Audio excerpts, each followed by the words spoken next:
Welcome to part 2 of this 4-part series on emotional health. Here's an important truth.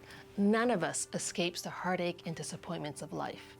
To live is to hurt, and we all have the wounds to prove it. And regardless of how we've been hurt, we all face the question of what should we do with our pain?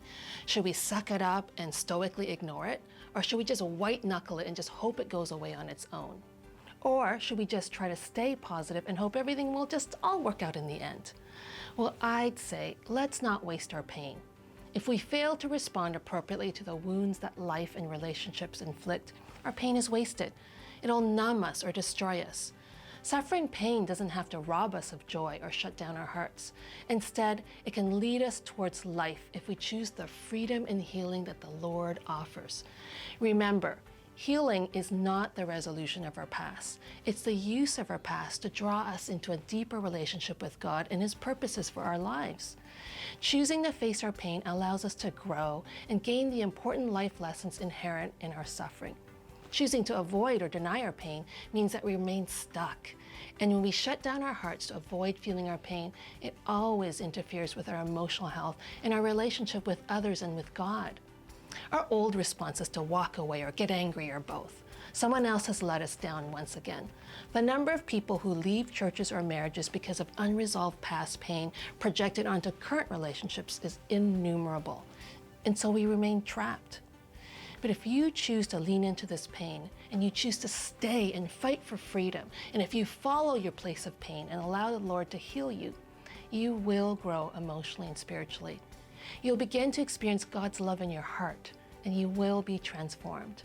And then most key to your transformation, choose to take responsibility for changing your responses. No more hiding or blaming or pushing away.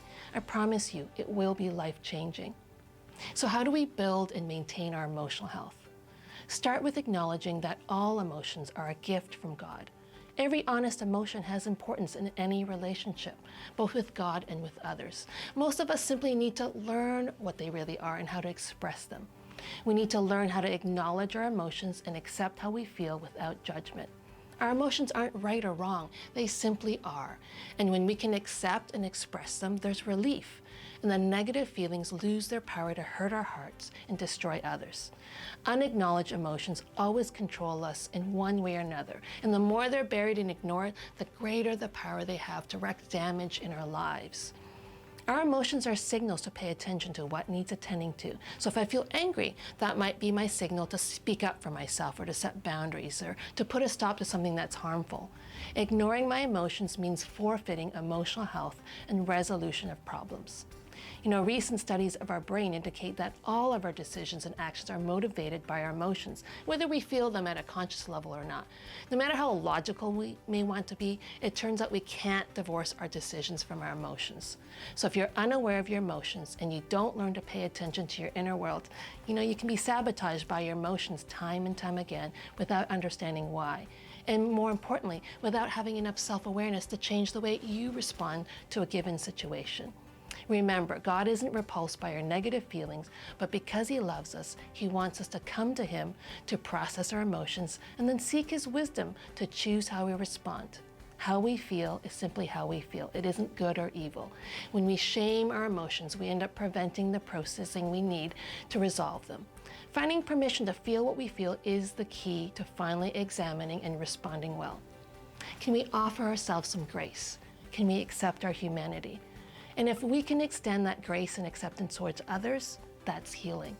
Maybe instead of trying to talk them out of their feelings, we can just sit with them and accept where they are at emotionally. Who's hurting in your life right now who needs some grace? Is that person you?